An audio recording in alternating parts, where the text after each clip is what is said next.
प्यारे बच्चों, जो ये हम इतिहास की जो सीरीज हमारी चल रही है, इसमें जो आज का वीडियो है हमारा, वो हमने भारत को जो मध्यकाल पूर्व मध्यकाल लिया उसको दो भागों में बांटा है, एक नॉर्थ वाला एक साउथ वाला।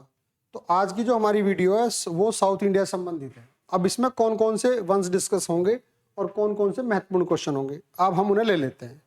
ये सीरीज किसी भी एग्जाम के पर्पज से बहुत इंपॉर्टेंट है, ये कंटिन्यू है, लगातार इसमें सारे क्वेश्चन जितने भी एग्जामों में आए हुए हैं वो सब वो लिए गए हैं। तो देखिए, आज का जो टॉपिक है हमारा, टॉपिक का नाम है पूर्व मध्यकाल। पूर्व मध्यकाल का मतलब है जो मध्यकाल था, यानी कि मिडवल इंडिया है, जहां से सल्तनत स्टार्ट होती है, उससे पहले का जो काल है उसको हम पूर्व मध्यकाल कहते हैं, यानी कि मध्यकाल से थोड़ा सा पूर्व। अब इसमें हमने दो भागों में बांटा, एक दक्षिणी भारत और एक उत्तरी भारत। तो आज का जो क्वेश्चन है वो है दक्षिणी भारत से संबंधित। तो इसमें कौन कौन से वंश आएंगे आप देख लीजिए। तो इसमें हमारे कौन कौन से वंश इसमें आते हैं, तो सबसे पहले इसमें हम ले लेते हैं चोल, चालुक्य, चेर, पांड्य और पल्लव, और साथ में है राष्ट्रकूट।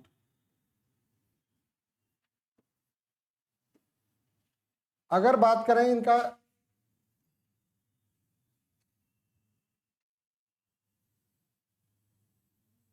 जो वर्तमान भारत है कुछ इस तरीके से लें, तो जो चोल हैं इनका तो पोर्शन पड़ता है यहाँ तमिलनाडु के आसपास, चालुक्य का जो पोर्शन पड़ता है वो गुजरात के आसपास पड़ता है, और जो चेर हैं उनका ये यहाँ आते हैं, और जो पांडे हैं वो यहाँ आते हैं, और जो राष्ट्रकूटाज हैं वो उनका एरिया लगभग महाराष्ट्र का पड़ता है। तो ये इस तरीके से पड़ते हैं। तो इसमें एक तरीके से सारा साउथ इंडिया कवर हो रहा है। चोल, चालुक्य, चेर, यानी कि चै की रिवीजन, चोल, चालुक्य, चेर। हालांकि साथ तो लिया जाता है इनको तीनों को, लेकिन चालुक्य थोड़े से ऊपर हैं, पर फिर भी आप नाम की दृष्टि से चोल, चालुक्य, चेर, पांडे, पल्लव, राष्ट्रकूट आप ये ले सकते हैं। अब सवाल ये आता है इसमें और कौन आता है। इसमें एक आता है संगम साहित्य, संगम साहित्य। अब संगम साहित्य को जानने के लिए हमें 5 ग्रंथों का अध्ययन करना पड़ेगा, और अब ये हमें पता भी होना चाहिए। तो संगम साहित्य में 5 बहुत बड़े बड़े ग्रंथ हैं। तो इनमें जो सबसे पहला आता है वो आता है हमारा शिल्पादिक्रम।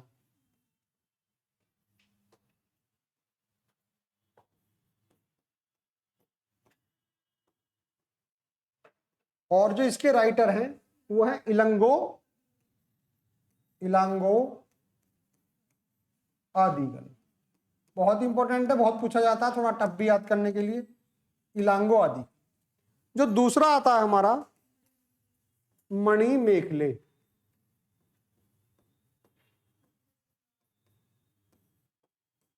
और मणि मेखले के जो राइटर हैं वो है शीतले सतनार।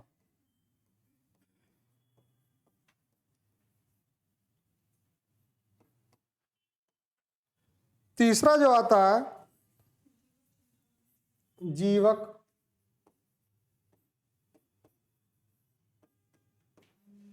चिंतामणि, और जीवक चिंतामणि के जो लेखक हैं तिरुक्कुदेवर।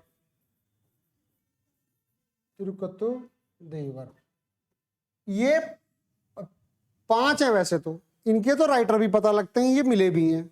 इनमें चौथा है वलयपति, और 5वां कुंडल केसी। अब बच्चों यहां एक बात देखनी है, ये जो 2 हैं ये उपलब्ध नहीं है,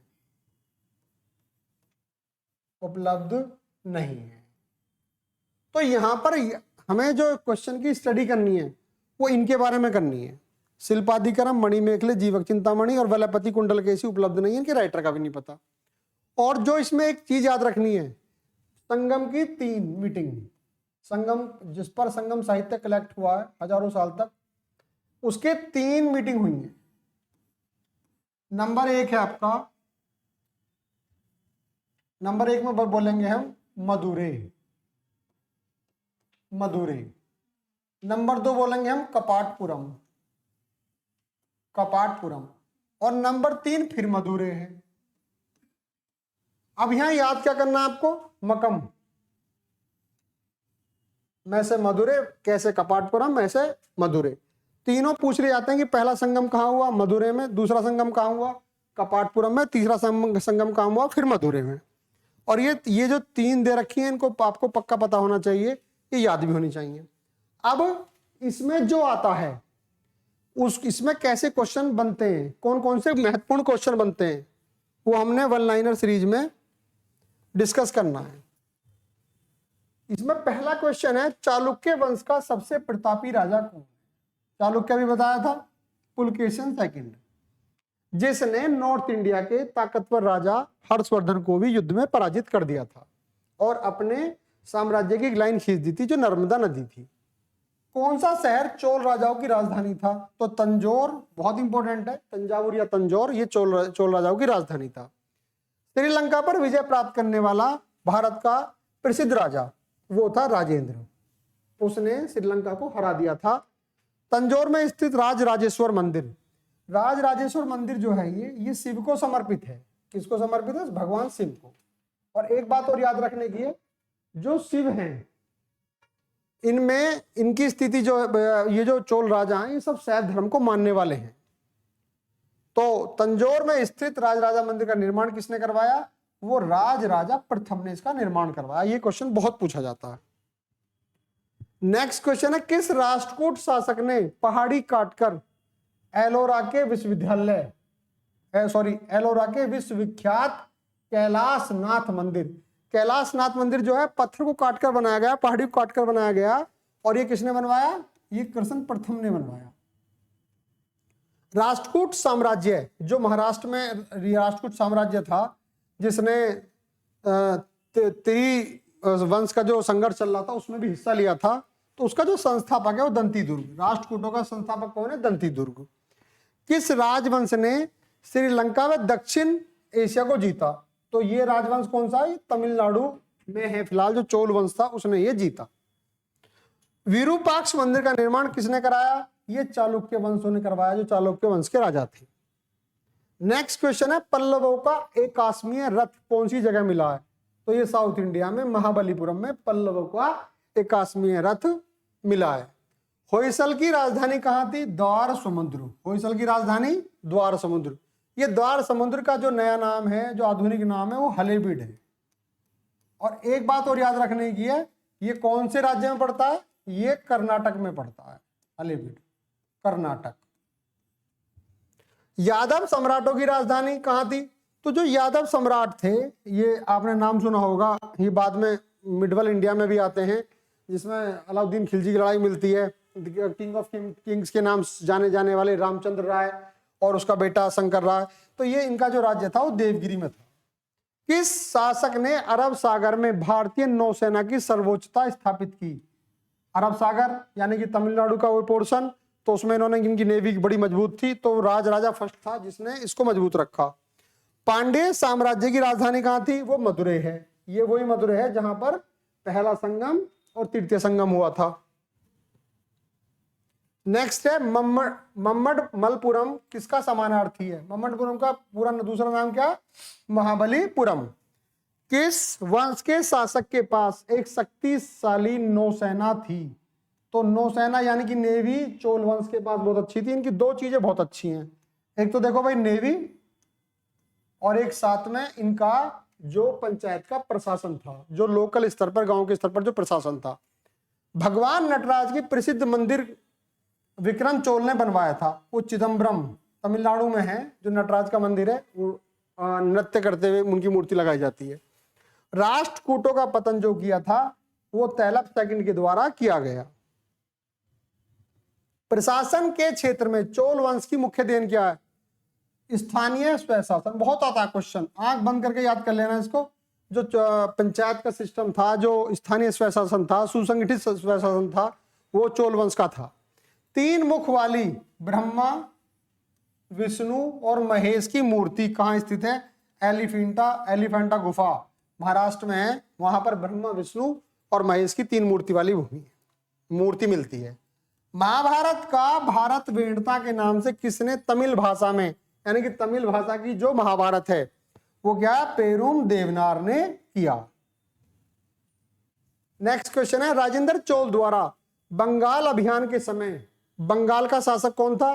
जिस समय राजेंद्र चोल वंश का था, उसका जो कंटेम्परेरी है उसके समय का जो है वो महिपाल फर्स्ट है, जो बंगाल का प्रसिद्ध वंश है।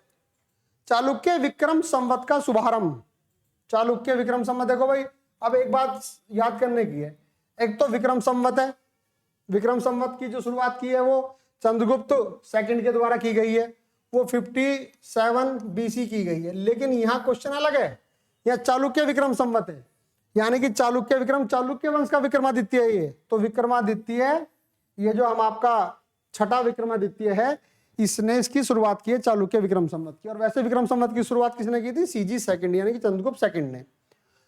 पल्लवों की राजभाषा क्या थी? संस्कृत। 12वीं सदी के राष्ट्रकूट वंश के पंचशिलालेख किस राज्य में मिले हैं? तो 12वीं सदी पंचशिलालेख कर्नाटक में मिले हैं।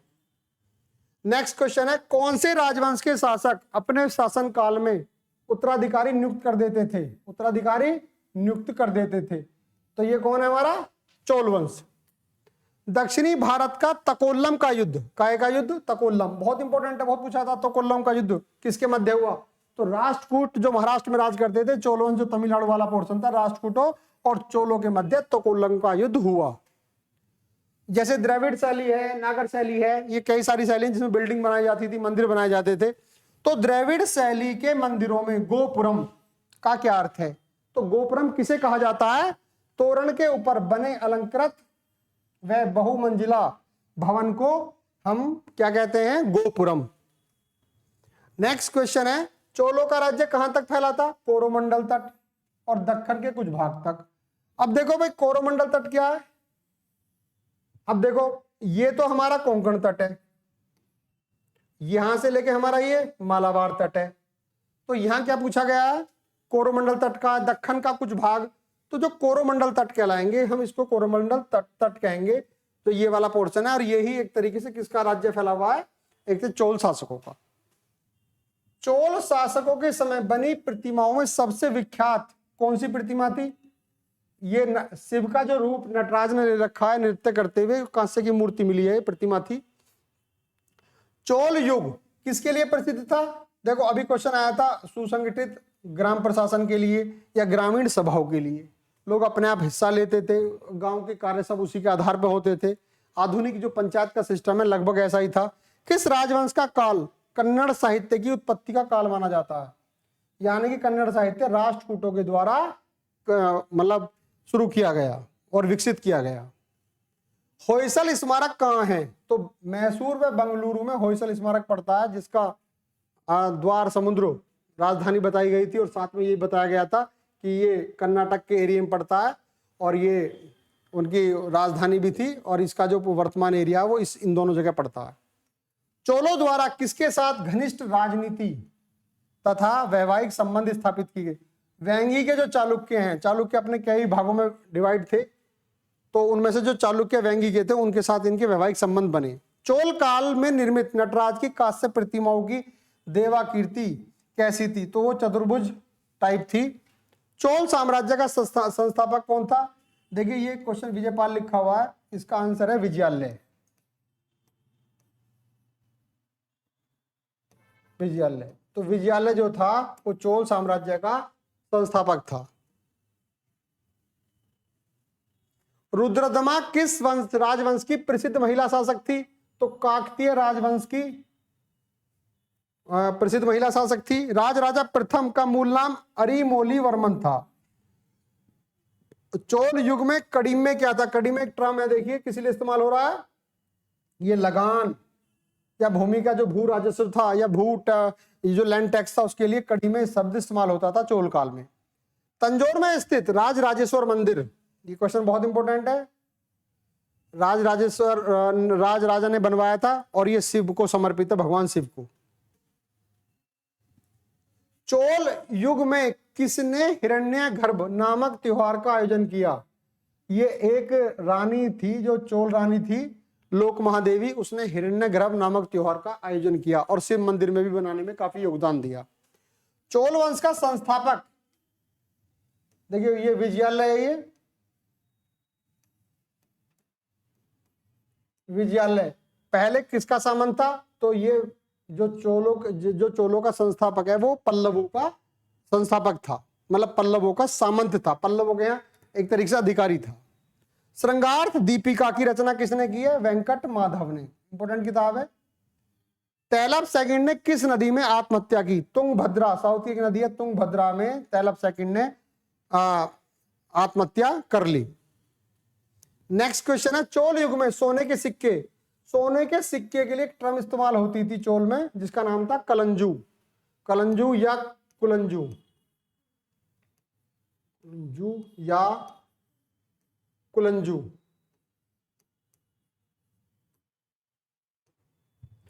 चोल युग में युद्ध में विश्व पराक्रम दिखाने वाले योद्धाओं को कौन सी उपाधि मिलती? चोल युग में जो युद्ध में पराक्रम दिखाते थे उनको कहते थे क्षत्रिय शिखमणि, क्षत्रिय शिखमणि का टाइटल उन्हें दिया जाता था। पुलकेशन द्वितीय किसका समकालीन था? हर्षवर्धन का, और पुलकेशन द्वितीय ने हर्षवर्धन को युद्ध में हरा दिया था। कांची के कैलाशनाथ मंदिर का निर्माण नरसिंह वर्मन सेकंड ने करवाया। होयसल वंश का अंतिम शासक कौन था? बल्लाल थर्ड, ये साउथ का जो नीचे का शासक है। चोल राजाओं ने किस धर्म को संरक्षण प्राप्त दिया?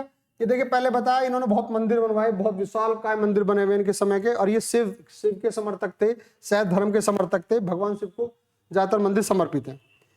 विचित्र चित्र की उपाधि किसने धारण की? ये महेंद्र वर्मन सेकंड ने की।